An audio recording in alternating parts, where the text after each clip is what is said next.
Alright, welcome back. Today we are looking at an extremely interesting document that definitely came from a Templar commandery.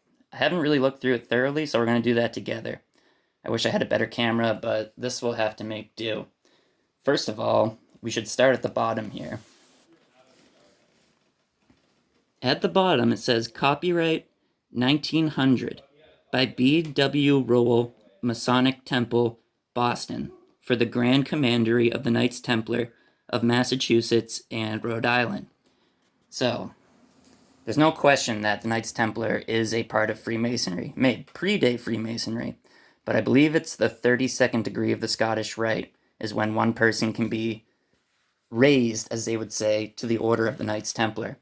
And that's exactly what this document is. This document was filled out in 1946, and it commemorates a gentleman being raised to the degree of a Knights Templar.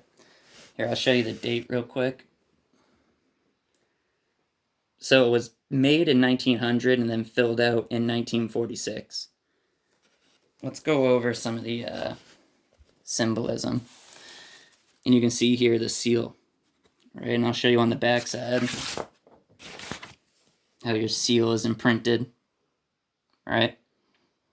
So yeah, for someone to become a Knights Templar, that means they know full well the true object of Masonic worship, which is Lucifer. It's almost unbelievable. A couple generations ago, 50s, 60s, it was a lot more mainstream. I often reference that 1956 Life magazine graphic where it shows the big staircase of Freemasonry with the Knights Templar at the top. Yeah, it was, I believe, something like 4% of adult males in the 50s were Freemasons. So at the top, it says, in hoc signo vinces, some Latin.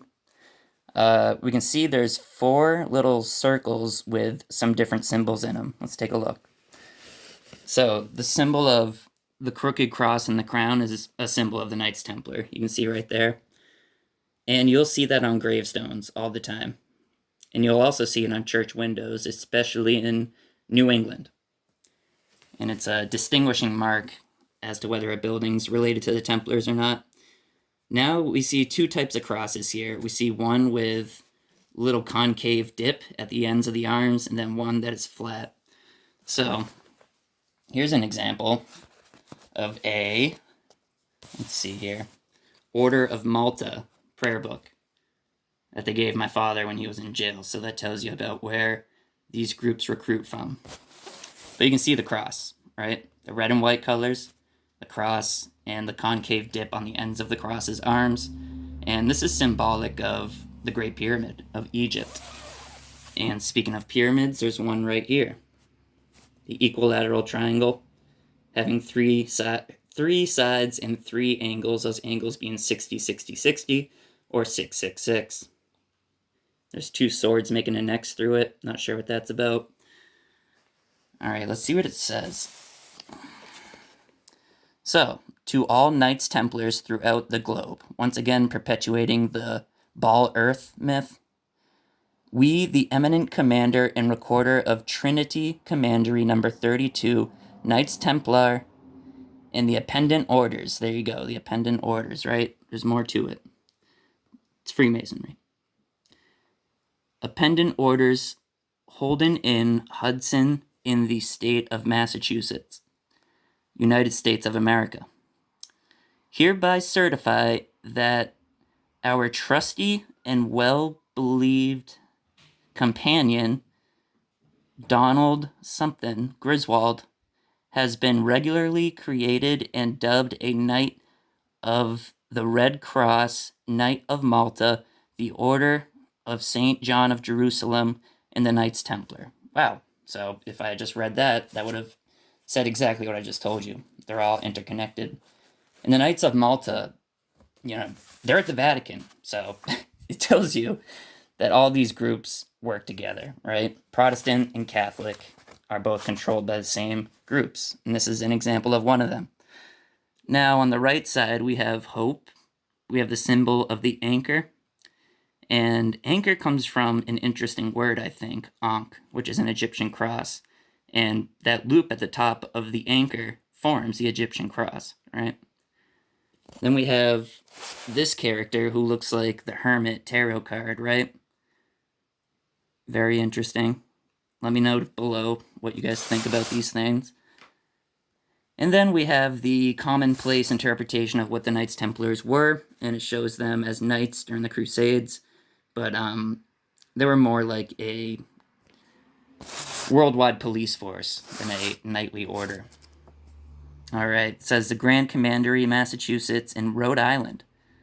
Be it known that Trinity Commanderie, number 32 in Hudson, Mass., is of regular standing under our jurisdiction, dated at Boston, this 19th day of 1946. Sorry, it's hard to read. I'm using a cell phone. Here's another logo of them. And what I find very interesting here is, at quick glance, it looks like Michael slaying the dragon, but that's not what it is. It's a Knights Templar riding the dragon, right? On one of the horses of the apocalypse. Just like when they say Masons ride the goat, right? Riding Lucifer. That's it. Because he's not stabbing the serpent. It looks like he is riding alongside the dragon, and he's looking forward, right? And the dragon's looking up at him like a dog on the hunt. Next symbol. See, they make you think that this poor pilgrim needs help and that the Knights Templar's there to help him. It's ridiculous. And you can see these images are flanked by the two pillars of Freemasonry, right? Here's another picture of a knight. Now, up here is pretty revealing. You see at the top of this Native American guy, there's a Baphomet 5-pointed star, but there's also an arm with a Middle Eastern-looking saber. And this symbol is used by the Shriners. And the Shriners are made up of all 33-degree Freemasons. And people at that level know the object of their worship. They worship Lucifer. And you are not going to believe, but not even close, but in the state I live in, I found a Shriners temple. I've never seen anything like it. It looks like a mega church. And I'll be making videos about that next time I'm out in that area. And wow, you got the sun symbol, of course. Templar flags. Incredible. And, you know, in past episodes, we've talked about the red and white colors. We read out of John Anthony West, Serpent in the Sky, where he discusses these were colors relevant to ancient Egypt. They represented the upper and lower kingdom joining together, and also some crazy solar flux. We'll have to read that again one day. But yeah, red and white is the color of the Templars, color of ancient Egypt, the color of Switzerland, and it's all interconnected. And groups like the Knights Templar are what interconnect it. These are satanic, Luciferian organizations that are controlling society behind the scenes. And everything they feed us in reality is nothing but a lie. Behind closed doors, in groups like this, is where all this crap comes from. So yeah, I think that's it. Thank you guys for watching. Hope you found this cool. Let me know what you think. I'll see you in the next one.